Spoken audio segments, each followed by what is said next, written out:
My beardy sense is tingling. Today on the Bearded Movie Guy, the Bearded Movie Guy talks about the Amazing Spider-Man. Is he amazing? I don't know. So hi, I'm the Bearded Movie Guy, and today we're going to be talking about the Amazing Spider-Man.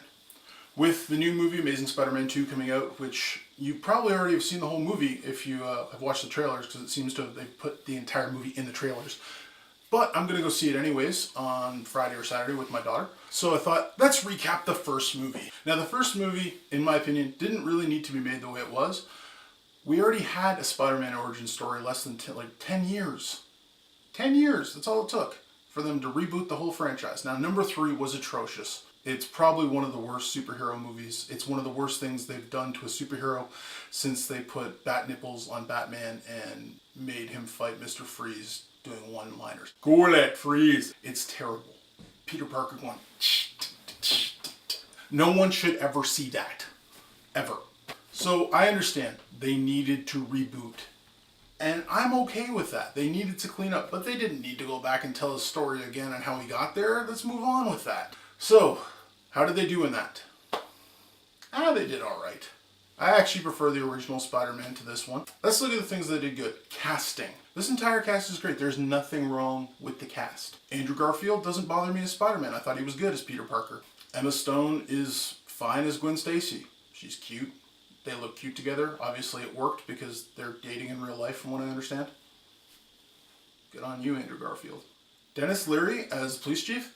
Awesome. Who doesn't love Dennis Leary? Well, I'm sure there's lots of people who don't love Dennis Leary, but I think he's personally awesome. Martin Sheen and Sally Field as Uncle Ben and Aunt May was an awesome choice. Who the heck saw that one coming? Sally Field is now Spider-Man's aunt and Forrest Gump's mother. She just keeps on rocking it up in the awesome category of being a parent. The actor who did the first Uncle Ben was fine, but Martin Sheen is Martin Sheen. He's way better, and you gotta love Martin Sheen.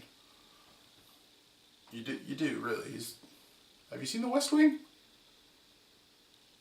And then we got, now I'm going to say his name wrong, even though I'm part Welsh, Rhys Ifans as Dr. Connors, aka the Lizard. He's good in the role too, as a human. We'll get to the Lizard part in a second. And then of course the biggest star in the whole film, Stan Lee. All didn't happen without him. And he has one of the best cameos he's probably ever had in a Marvel movie, and this one I liked it a lot. I thought it was cute. So let's look at the good things in this movie. They really captured the Spider-Man feel. Him swinging and just how fast he is and then grabbing walls, and when his fights with the Lizard especially, like, he's all over the place and he's swinging around him and like throwing webs at his face and all that kind of stuff. They got that part right. No problem. Looked great. They got his humor right. Spidey is a wisecracker. He's always saying, funny things as he's doing awesome things. The scene with the car thief is typical Spider-Man. So that they got perfectly right, and I love it. Oh, my weakness, little knives. Like, Spider-Man, webbing in the hand and other places. Is that a knife? Is that a real knife? Yes, it's a real knife. My weakness, it's small knives. Just let me go. Anything but knives! Oh, it's so simple.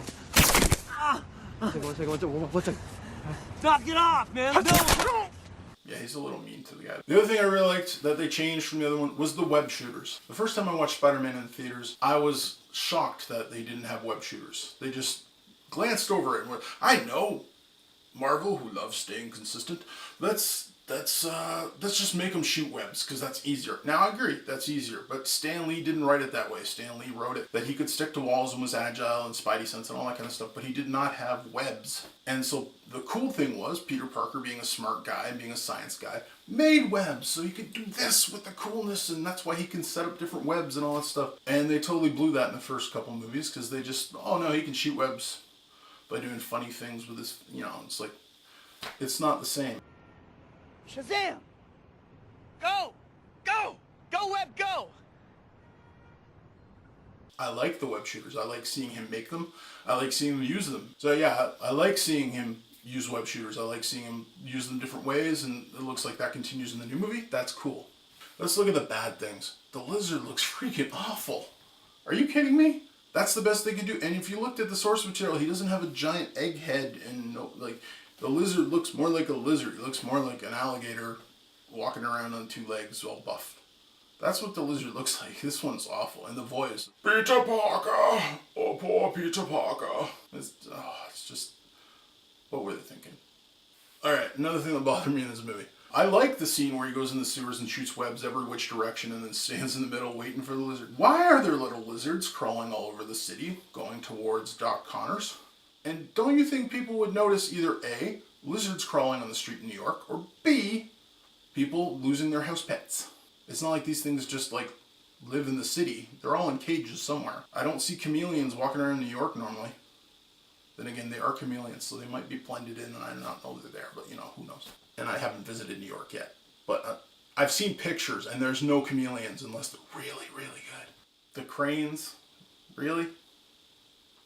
And my biggest gripe about Spider-Man with the way they write him and film him is his spidey sense seems to be this all-encompassing thing whenever they need it to be. Spider-Man needs to dodge this. Oh, he's got spidey sense. But Spider-Man doesn't need to dodge this because the script calls for him not to dodge it, and all of a sudden his spidey sense goes out the freaking window. Spider-Man falls down through a roof. He should have known he was going to do that and jumped over it.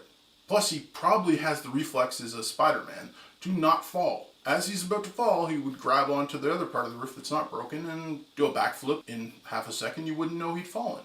All in all, I give The Amazing Spider-Man 3 beards out of 5. It's a fine movie. It's nothing terribly wrong with it. It didn't need to be made the way it was. We didn't need another origin story. I understand Spider-Man 3 was an abomination of a movie. It ruined everything. It was the worst comic book movie probably since, Bat Nipples. Spider-Man 3 is awful. So they needed to reboot, I get that, but they didn't need to do the origin story. So I gotta give a big shout out to my friend Joshua Bear Armstrong, who is editing this video. So if this video looks really good, it's because he's editing it. If it looks really bad, it's because he's editing it, not me, but he's a much better editor than I am, so don't worry about it. That's it. Stay bearded, everyone. You've been watching The Bearded Movie Guy. What do you think? Do you think Spider-Man's amazing? Or not so much? Let me know. Subscribe and comment below. Like on Facebook and the Twitter. And as always, YouTube safely.